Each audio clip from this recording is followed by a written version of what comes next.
Hello everyone, good morning. पाठ जो 14वां है, 3 प्रश्न। इस पाठ को मैंने ऑफलाइन सिखाया था, मगर बहुत से बच्चे अब्सेंट थे। इस कारण मैं यह पाठ फिर से एक बार समझाती हूँ। देखिए, 3 प्रश्न। इस पाठ के लेखक है लियो टॉल्स्टॉय। कौन है? Leo Tolstoy. देखिए, किसी राजा के मन में यह विचार आया कि यदि उसे 3 बातों की जानकारी हो जाए तो वह जीवन में कभी विफल नहीं होगा। विफल यानी असफल नहीं होगा। तो एक राजा था और उस राजा के मन में एक विचार आया कि यदि उसे अगर किसी व्यक्ति में 3 बातों की जानकारी हो तो वो कभी असफल नहीं हो सकता। तो वो कौन सी 3 बातें थी? देखिए, किसी काम को करने का ठीक समय क्या है, यानी ठीक समय, कौन से समय में क्या काम करना चाहिए। उसके बाद दूसरा प्रश्न है किस व्यक्ति पर विशेष ध्यान देना चाहिए। और तीसरा है सबसे अधिक महत्वपूर्ण काम क्या है। ये राजा के 3 प्रश्न थे। तो राजा ने अपने राज्य में ढिंढोरा पिटवा दिया कि जो कोई यह बता सके कि किसी काम को आरंभ करने का सही समय क्या है, सलाह देने के लिए सही व्यक्ति कौन हो सकता है तथा किस काम को सर्वप्रमुख समझा जाए, तो उसे भारी पुरस्कार दिया जाएगा। तो ऐसा राजा ने अपने गांव में ढिंढोरा पिटवा दिया कि ये 3 प्रश्नों के जवाब जो भी देगा उसे क्या दिया जाएगा? एक भारी पुरस्कार दिया जाएगा। फिर दूसरे दिन से राजा के दरबार में एक से एक बुद्धिमान आए और सबने राजा की बातों का उत्तर अपनी अपनी बुद्धि के अनुसार दिया। फिर राजा को किसी का जवाब अच्छा नहीं लगा। उन्होंने किसी को पुरस्कार नहीं दिया और उनके राज्य में जो भी बुद्धिमान लोग थे वो दरबार में आने के बाद अपने अपने तरह से क्या करने लगे? जवाब अपनी बुद्धि के अनुसार जवाब देने लगे, मगर राजा को किसी का भी जवाब अच्छा नहीं लगा।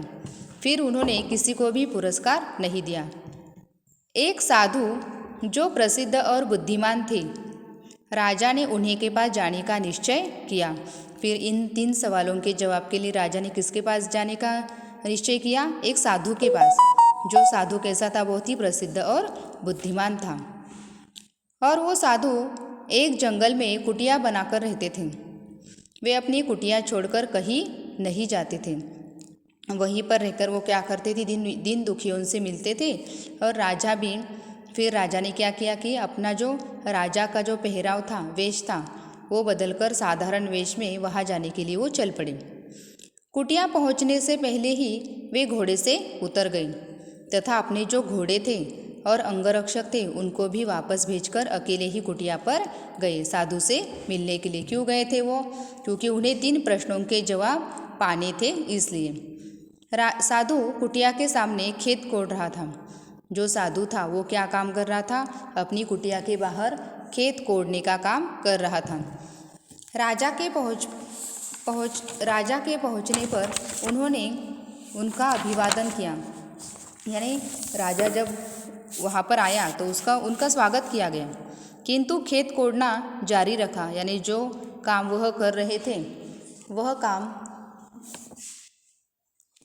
काम वो कर रहे थे और साथ ही दुबले और कमज़ोर भी थे।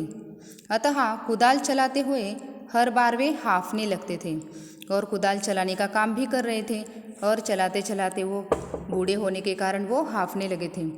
राजा ने उनके पास पहुंचकर कहा, महाराज, मैं आपसे अपने 3 प्रश्नों का उत्तर पाने के लिए आया हूँ। राजा ने उस साधु को बताया कि मैं आपके पास क्यों आया हूँ कि मुझे इन 3 सवालों के जवाब चाहिए। राजा ने तीनों प्रश्न साधु के सामने दोहरा दिए, उन्हें बता दिए कि कौन कौन से 3 प्रश्न हैं। साधु ने राजा की बातें सुनी किंतु कुछ उत्तर न दिया। साधु ने वह 3 प्रश्न सुने मगर कोई भी जवाब नहीं दिया। वे अपने काम में लगे रहे। राजा साधु से बोले, आप काफ़ी थक गए हैं, क्योंकि वो साधु बहुत देर से वो खेत कोड़ने का काम कर रहे थे ना। फिर वो राजा साधु से क्या बोले कि आप क्या हो गए? बहुत थक गए हैं, आप क्या करिए, मुझे वह कुदाल दीजिए और आप ज़रा क्या करिए, विश्राम कीजिए। साधु ने राजा को धन्यवाद दिया। अपनी कुदाल उनके हाथ में देकर वह स्वयं जमीन पर बैठ गए। फिर साधु ने राजा के हाथ में वह कुदाल दी और खुद विश्राम करने के लिए नीचे बैठ गए। राजा 2 क्यारियाँ कोड़ने के बाद रुक गए। फिर राजा ने 2 क्यारियाँ वो खेत कोड़ने का काम किया। अब तक साधु से अपने प्रश्नों के उत्तर उन्हें नहीं मिले थे, क्योंकि वो सवालों के जवाब के प्रतीक्षा में थे। अतः वे अपने प्रश्नों को पुनः दोहराते हुए उत्तर पाने की प्रतीक्षा करने लगे। फिर राजा ने फिर से साधु के सामने वह प्रश्न दोहराए और अपनी उत्तर पाने की प्रतीक्षा करने लगे। साधु ने अब भी कोई उत्तर न दिया, बल्कि उठकर कहा कि लाओ कुदाल, अब तुम आराम करो, मुझे काम करने दो। फिर बहुत देर के बाद साधु ने क्या किया, फिर से राजा के हाथ से कुदाल ली और खुद खेत कोड़ने का काम करने लगे। राजा ने साधु को कुदाल नहीं दी, वे स्वयं ही खेत कोड़ते रहे। कई घंटे बीत गए, सांझ हो गई, यानी खेत कोड़ते कोड़ते कितना वक्त हो गया, शाम का समय हो गया। राजा ने रुककर कहा, महात्मा जी, मैं अपने प्रश्नों के उत्तर के लिए यहाँ आया था। यदि आप उत्तर न दे सके तो कहिए, मैं वापस चला जाऊँ। साधु बोल उठे, देखो कोई दौड़ा हुआ इधर आ रहा है। जब राजा ने साधु से कहा कि मैं अपने प्रश्नों के उत्तर के लिए आपके पास आया हूँ, अगर यदि आप जवाब न दे सके तो मुझे कहिए, मैं क्या करता हूँ, अपने राज्य में वापस चला जाता हूँ। उसी वक्त साधु क्या बोले कि देखो कोई दौड़ा हुआ इधर आ रहा है। राजा ने मुड़कर देखा, एक दाढ़ी वाला आदमी अपने पेट पर हाथ रखे बहुत तेजी से बढ़ता हुआ आ रहा था। उसके पेट से खून निकल रहा था। साधु ने उसे राजा को बताया कि कोई दौड़ा हुआ इधर आ रहा है। तो राजा ने मुड़कर देखा कि एक जो दाढ़ी वाला आदमी है वो अपने पेट पर हाथ रखे उनकी ओर दौड़ता हुआ तेजी से आ रहा है। उसके पेट से खून निकल रहा था। राजा के निकट पहुँचते पहुँचते वह अचेत होकर भूमि पर गिर पड़ा। यानी वो जो आदमी आ रहा था वो क्या हो गया, राजा के जब पास पहुँचते पहुँचते वो क्या हो गया, मूर्छित हो गया और ज़मीन पर गिर गया। राजा और साधु दोनों ने मिलकर उसके कपड़े हटाए तो देखा कि वह बुरी तरह घायल है। राजा ने उस घायल व्यक्ति की सेवा शुश्रूषा की। राजा ने वो जो दाढ़ी वाला घायल व्यक्ति था उसकी बहुत अच्छे से सेवा की और अपने रुमाल से उसका जख्म ढक दिया। घायल व्यक्ति धीरे धीरे होश में आने लगा। उसने पानी मांगा। राजा ने तुरंत उसे स्वच्छ जल पिलाया। तब तक रात हो चुकी थी, ठंडी हवा चल रही थी। राजा साधु की सहायता से उस घायल को कुटिया में ले गई और लेटते ही थके होने के कारण वह तुरंत सो गए। देखो, जब सुबह नींद खुली तो उस व्यक्ति ने राजा से क्या कहा, देखिए, राजन आप मुझे क्षमा कीजिए। यानी वो जो दाढ़ी वाला व्यक्ति था, आदमी था, उसने सुबह होने के बाद जब वो अच्छा हुआ तो उसने क्या किया, राजा से क्षमा मांगी। तो राजा ने बोला कि कैसी क्षमा, मैं तो तुम्हें जानता भी नहीं। वह व्यक्ति बोला, आप भले ही मुझे न जानते हो किंतु मैं आपको जानता हूँ। तो दाढ़ी वाला व्यक्ति राजा को जानता था, मगर राजा उसे पहचानते थे क्या, नहीं। तो उस व्यक्ति ने क्या कहा कि मैं आपका शत्रु हूँ और आपने मेरे भाई का धन छीन लिया था, इस कारण मैंने प्रतिज्ञा की थी कि मैं आपसे क्या करूँगा, बदला लूँगा।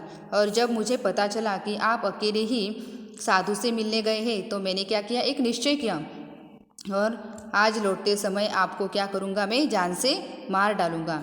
इसी कारण मैं जंगल में छिपा था और आपके जो सिपाही थे जो आपको छोड़कर वापस जाने वाले थे, उन सिपाहियों ने मुझे वहाँ देखा और पहचान लिया और मुझे गोली मार दी। यदि मैं यहाँ न आता और आप मेरी मरहम पट्टी न करते तो मैं वहाँ पर ही दम तोड़ देता। मैं आपके प्राण लेना चाहता था, मगर आपने क्या किया है, मेरे प्राण बचाए हैं। मैं क्या करूँगा, अब आजीवन आपकी सेवा करूँगा। आप क्या करिए, मुझे क्षमा कीजिए।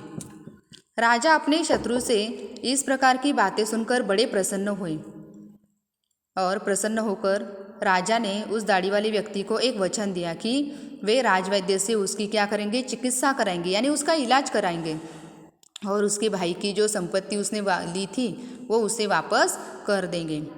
राजा कुटिया छोड़ते समय साधु से मिलकर पुनः अपने प्रश्नों का उत्तर पाना चाहते थे।